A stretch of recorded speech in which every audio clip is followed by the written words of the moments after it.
In some seasons of homeschooling, it can feel like it's been forever since an aha moment, but the next one is right around the corner. Homeschooling does not have to be cookie cutter. One person's idea of homeschooling can be abjectly different than another person's view. Hey everyone, it's Natalie. Welcome to my channel if it's your first time here, or if you have been here before, thank you so much for stopping by to watch another one of my videos. Today I am going to be answering some of the questions that you guys left me over on my Instagram all about homeschooling. So I have 3 children, 5-year-old twin boys, they're almost 5, and they're going into kindergarten this school year, and then I have a 2-year-old little girl who is starting some early or like toddler preschool. And so I have been doing homeschooling myself with my own kids for the last few years or so, but I have more of a history with homeschooling than just that. I just want to quickly tell you about it so you get an idea of where I'm coming from and what my experience has been. So I was actually homeschooled as a kid. My mom, after doing a little bit of preschool and pre-K classes, she decided to keep us home through elementary and middle and for some of high school. It was a very positive experience for me, and I would say that my experience with homeschooling as a kid, being a homeschooled student, has really grown my love for homeschooling and has inspired me to in turn homeschool my own children. And my husband Weston, we've known each other since we were about 4 or 5 years old, and we actually spent a lot of our time together as friends at our homeschool co-op because my husband was also homeschooled, and we actually had a very similar experience, although there were differences within. We did a lot of our elementary and middle school years completely homeschooled by our moms, and then did some classes at a private school designed for homeschoolers later on. So that's just my personal experience. And then once I graduated, I had interest in becoming a teacher because I love teaching, and I knew that maybe that would just turn into me homeschooling my kids someday. But before I had kids, I actually worked with other homeschooling families in my area as a teacher tutor, sort of a in-home helper. And several days a week, I would go into these homeschoolers' homes, sit down with their kids, work on homework, facilitate homeschooling, work individually with kids, or do group lessons. And so I actually do have quite a bit of experience with homeschooling, even though my kids are still really little. So as you're hearing my answers to these Q&A questions, I think it is important to understand the full history that I have with homeschooling, because I might speak with a little bit more experience than what someone who has preschoolers typically would, but it's not because I'm pompous or arrogant or think I'm like all that in a bag of chips. I just have about 10 years of experience altogether with the different teaching, homeschooling, and then homeschooling my own children, added to my own experience with being a homeschooled student myself. I do also want to give the disclaimer that I will probably be generalizing things in the answers to these questions based on my own experience. So if you were a homeschooled kid, or if you're currently a homeschooler or public schooler, and you hear something that I say that just wasn't how you experienced it, then the generalization that I am putting out there is completely within my own experience. I feel like that goes without saying, but you'd be surprised at how many people get offended over someone else's own personal experience. So there's that little disclaimer for you. What curriculum did you start with for the boys, and are you using the same for Haley? And I actually did talk about this in the last video that I put up on my channel, which was a homeschool back to school haul. I showed you guys the highlights, the Big Fun Preschool and the Big Fun Kindergarten workbooks that we have worked through for preschool and kindergarten for my kids. They're my absolute favorite when it comes to just kind of an all-in-one sort of workbook. workbook. But as the kids get older, I definitely have more ideas as far as what curriculum I want to use. And I'm seeing a lot of questions here on this Q&A asking what curriculum I plan to use for the kids either currently or in the future. So we do little extra things, booklets, things from the dollar store and like the Target Bullseye's Playground. And there's stuff from holler.com that I have used along with those highlights little curriculum workbooks.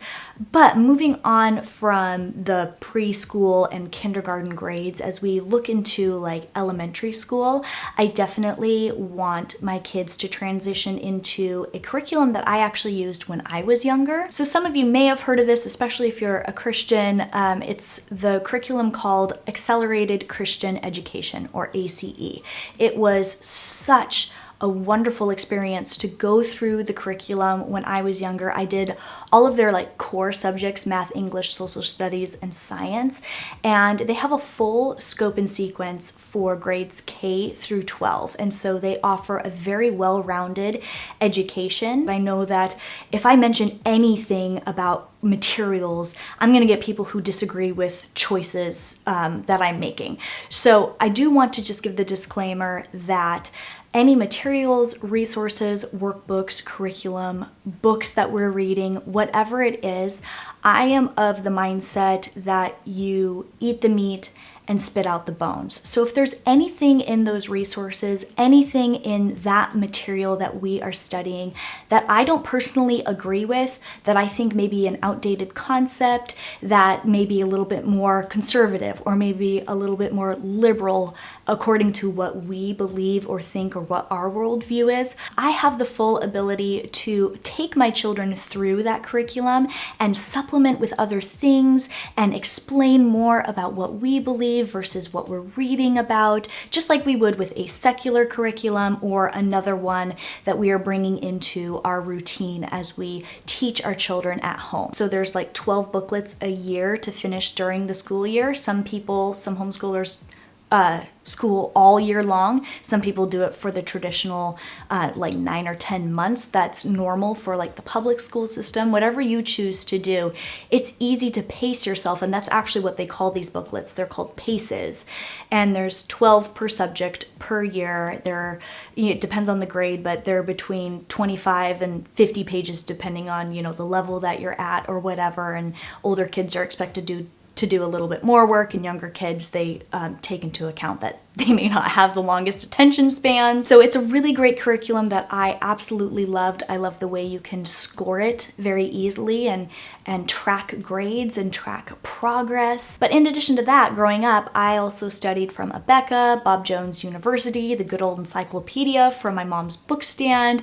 Nowadays, kids are using Google, and of course, we have the library at our fingertips. So as far as like a core curriculum goes, I do plan to do the ACE program, but definitely that's not going to be it. I'm going to be adding other things to supplement, as well as like just activities throughout our day that can be used as a learning experience for our kids. How much time a day do you homeschool? I read different people say 5 hours or 8 hours. Well, oh my gosh, I'm not even doing that much. So of course for a kindergartner or a preschool or even like a toddler doing early preschool like Haley is doing, sometimes it's just 20 minutes. We're pretty freeform as far as, like how much time we spend. And also in this time, just as an encouragement for those of you who have kids who are still really young, like preschool, they don't necessarily need to have this is school time and this is play time. The learning that they do the majority of the time is spent during their play time. That's the beauty of homeschooling at this age, because I think the term homeschooling is more for the parents. It's more for us to get into our minds that we are fostering an environment of learning within our home, and the kids don't know the difference. It's just playtime to them, basically. But we do have time where we're sitting at the kitchen table, where the boys are working through their workbooks, and sometimes they will love to sit at the table for an hour and work on their workbooks. That's rare. Usually it's no more than about 35, 40 minutes, and sometimes it's even as short as like 15 or 20 minutes. And then we will put the books away, get on with playtime, and hours later, one of my kids will say, I want to do a little bit more schoolwork, or can I do this activity, or can I do this learning thing? And we'll get back back at the kitchen table and start it up again for maybe the second or the third time that day. Definitely as kids get older, parents might want to add some like required time to their learning, and it really depends on what the lifestyle of your family is like, what your personality is like, what the individual personality of your kids are like, and all kids are different. And I can say that with so much confidence because my homeschool experience and the way I learned was totally different from each one of my 4 other siblings, and I've seen this in the other families that I've worked with. Every kid is a little bit different, and so you can't really expect kids to all fit in the mold of what you think they should do for school time. And that's what I think one of the most beautiful things about homeschooling is, that is an advantage over public schooling, is the fact that you are able to cater it to the individual child from the comfort of your own home. Now, don't get me wrong, there are pros and cons to both homeschooling and public schooling. I think that the way we live in our society, there's such polarizing opinions about things. It's so unnecessary to be public school versus homeschool, or public school versus private schooling or charter or whatever. I think if we all just respect the choices that we make for our own children, whether it is to send them to a public school or to have their schooling and learning be home-based or homeschooling, then I think the world would be a much better place. But anyway, let's move on to the next question. Would you ever hire a homeschool teacher to come to your house?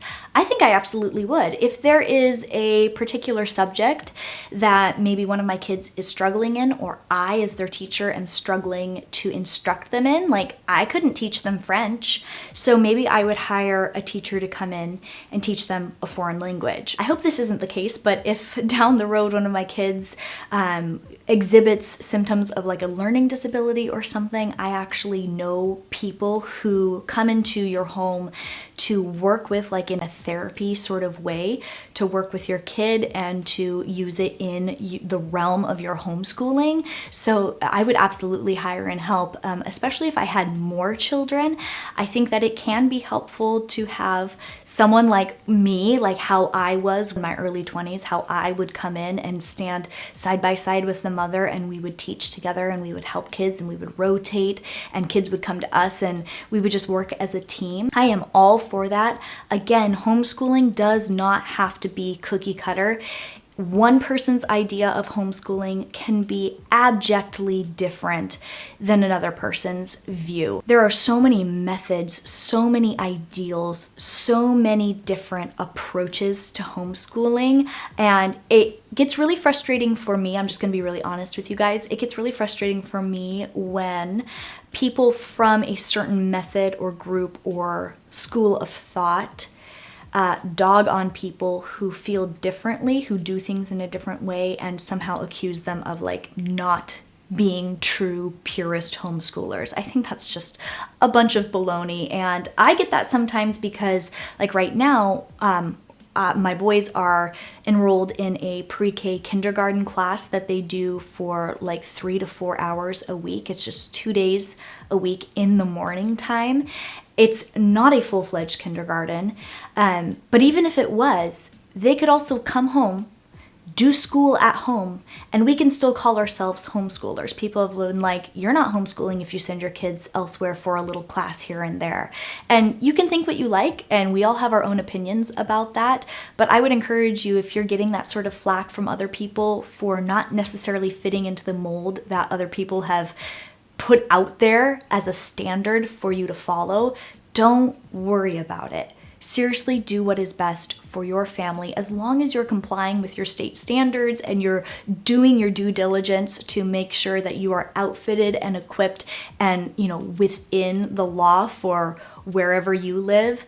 Do your own thing. Seriously, if that means doing homeschooling at night after your husband gets home and you tag team it together. I know people who the mom and dad both work full-time jobs and they homeschool their kids full-time after they clean up their dinner dishes, they start their homeschooling time. Like, it can be whatever you need it to be. In the future, will you plan on using co-ops?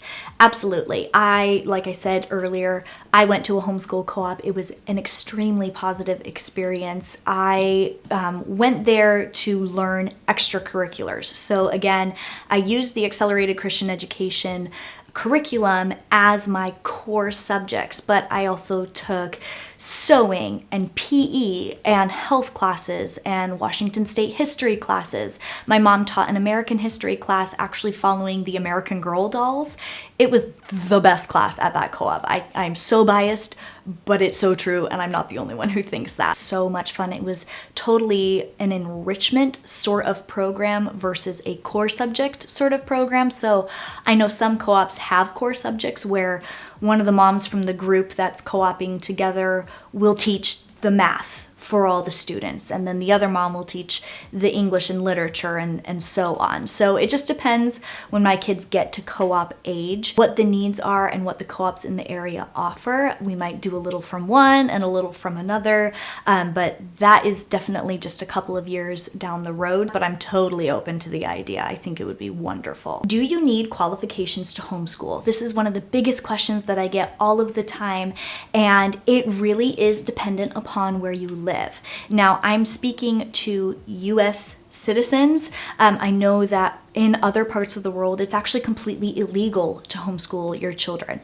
There are countries where it is legal, like it is in the US, but I cannot speak to the laws of that country. I can't even speak to other state laws. In the description box, I will leave a link to a resource where you can look at the qualifications, the requirements for being a qualified homeschooling parent. In the state of Washington, there are a few different ways that you can qualify. One of the ways is having a certain number of college credits, which I don't have. Another way is by completing a parent qualification course, which Weston and I actually, and my sister Sarah, we all went down to Tacoma together, and we took a 4-hour class that went really in depth on the laws in the state, the required subjects. It went through everything that you need to know to be qualified to homeschool, and upon completion, we received our certificate, and that's all we need for the rest of our homeschooling career. I think another qualification in the state of Washington is hiring a actual teacher to come in and oversee everything. I know people rarely do this because it's quite expensive, and there are very few teachers who are willing to do that because it's a full-time job. In addition to the parent qualification course that I took, I now, for my kids starting in 3rd grade, so I don't have to say anything to the school district or to the state until my children are in 3rd grade.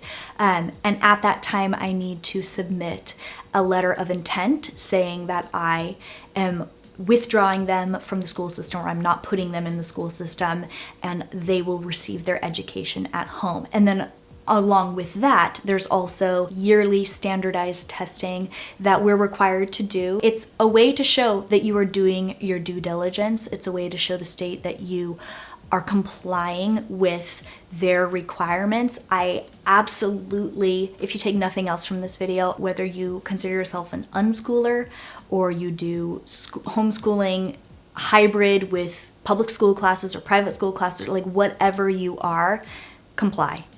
Be within compliance for wherever you live. It will make it so you're not, awake in the middle of the night wondering if the cops are going to come knocking on your door, which that never happens.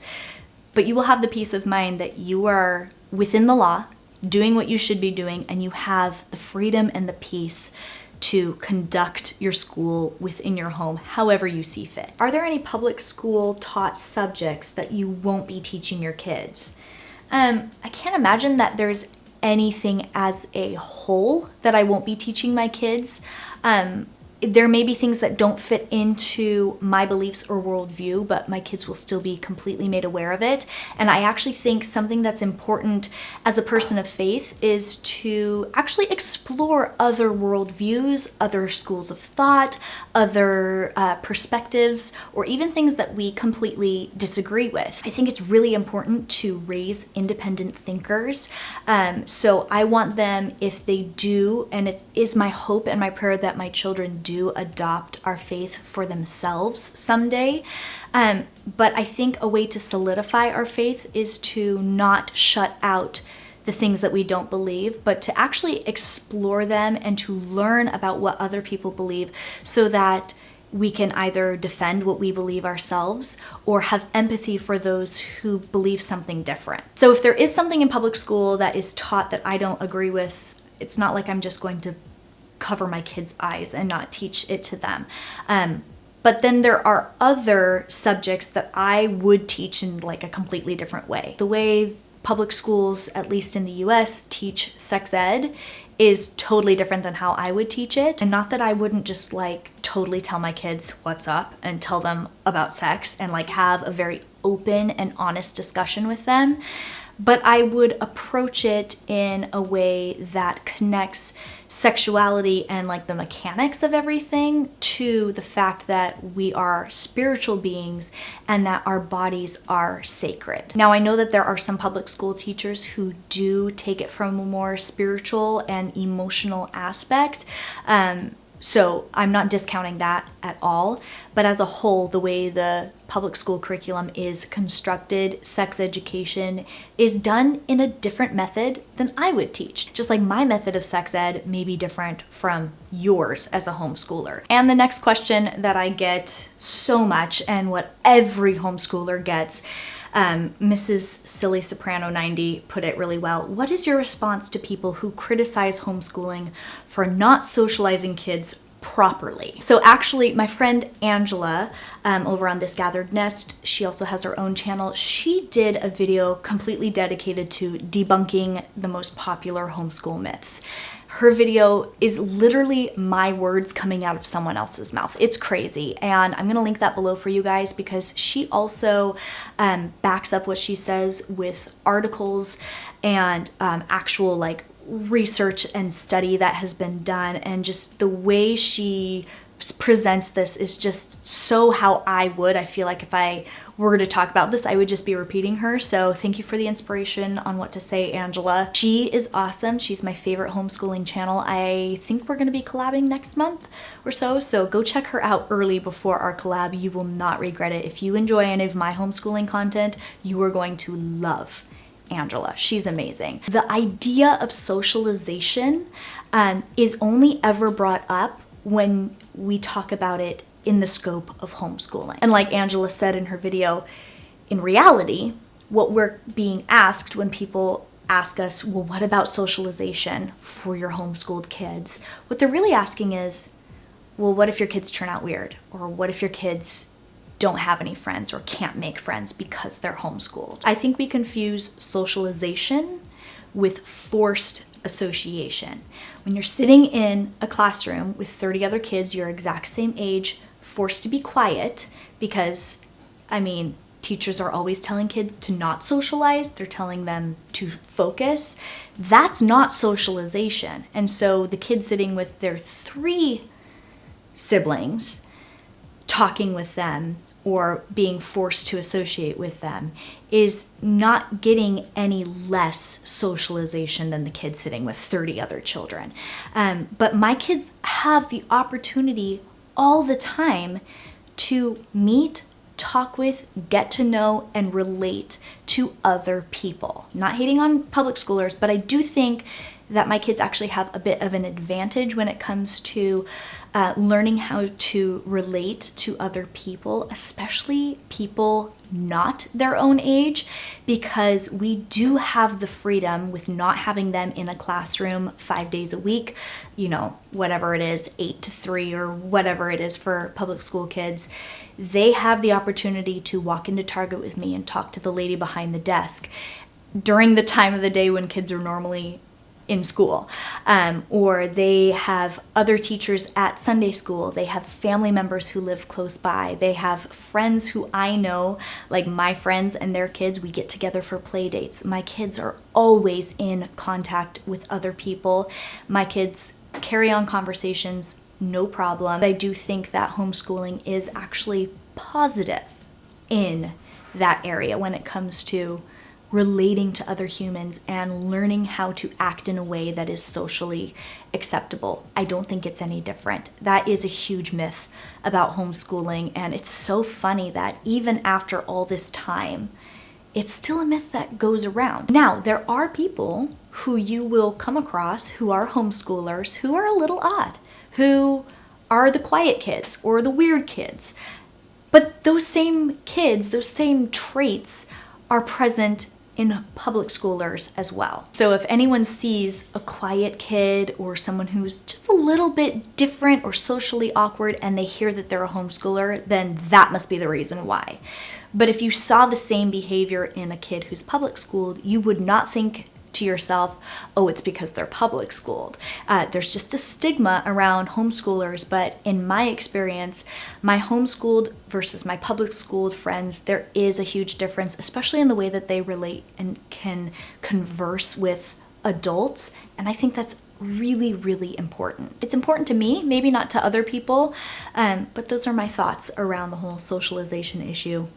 I don't think it's an issue. And I honestly don't think that homeschool kids are different in a negative way compared to public school kids when it comes to their ability to act appropriately in a social setting and their ability to relate to other people in their life, whether it's someone their age or someone that's older or a different age. If they ask to go to school, will you let them? This is a question I get all the time. And one that I've answered before, but there are a lot of new faces here, so I'm going to answer this one again. So we have been placed as their parents for a reason. And so Weston and I, ultimately, we do get the final say on what we choose for their school. But if I have a kid who really wants to go to public school, I definitely will weigh it child by child and consider their heart and consider the situation with empathy. And if it fits into what Weston and I think would be best for our kid, we are open to the idea of sending them to public school. Weston actually was enrolled in our public school even though he was fully homeschooled because he was an athlete. Weston actually was a 3-year varsity letterman on our high school's football team, and athletics was a huge part of his homeschooling experience, and it would not be possible if it wasn't for the public school program that he was a part of. So that's definitely something that public school as an organization has over homeschooling. I can't create a football team with my 3 children. Like, I would definitely have to look elsewhere if my kids are interested in sports or other extracurricular activities. So there are definitely scenarios where enrolling my kids in public school for a full-time thing, for supplemental classes, or for school sports, FFA club, different things like that I see as something that I would totally be open to considering. And I actually fully expect, when it comes to athletics, that my kids will be enrolled in public school at some time for that, if nothing else. I want to finish off with this question. This is actually from a personal friend of mine. Emily Classic says, what are you most excited about for homeschooling? And I want to end it on a positive note here because there are so many things that I'm excited about. But for me, mostly, I'm excited to be there for the moments where my kids get it. And these moments happen so often. In some seasons of homeschooling, it can feel like it's been forever since an aha moment, but the next one is right around the corner. And it actually kind of makes me emotional to think about it because the experience I've had with other kids where they get it, where it's an aha moment and they enjoy what they're learning, or they've struggled for a while and then they finally have a breakthrough, it actually made me emotional as a teacher tutor, not even related to these people. I did have care and affection for the students that I had, certainly, but not like my own kids. And I am so excited to watch them progress through their schoolwork and to watch them learn. Because I personally love learning. I love discovering something new, and I can already see that in my kids. My kids are just in this stage right now where they want to know everything. And I love it because even if I'm not able to answer them from my own knowledge in my brain at that second, we can always look it up and learn together. And the other thing that I'm really excited about is not just seeing them learn, but relearning things that I'm revisiting as we go through the grades with them. There's a lot of joy in my future when it comes to this. There's a lot of frustration.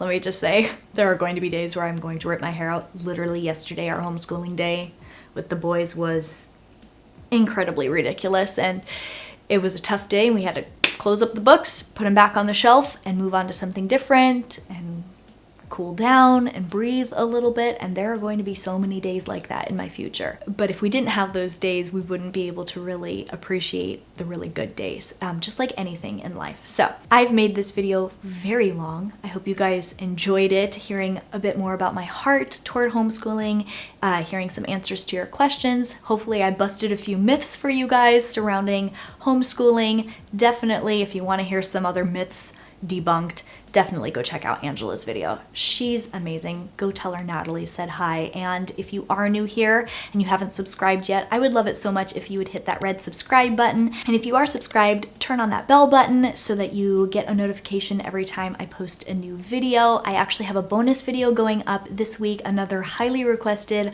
what I eat in a day video. I've got a ton of summer and like meal recipe inspiration, home garden stuff in that video, and you're gonna love it. So I would love to see you here back on this channel for that when it comes out, as well as my regular mommy and lifestyle videos that I post every week. I hope this video was an encouragement to you and that you are enjoying your day wherever you are. Thank you so much for watching today's video, and I'll catch you later.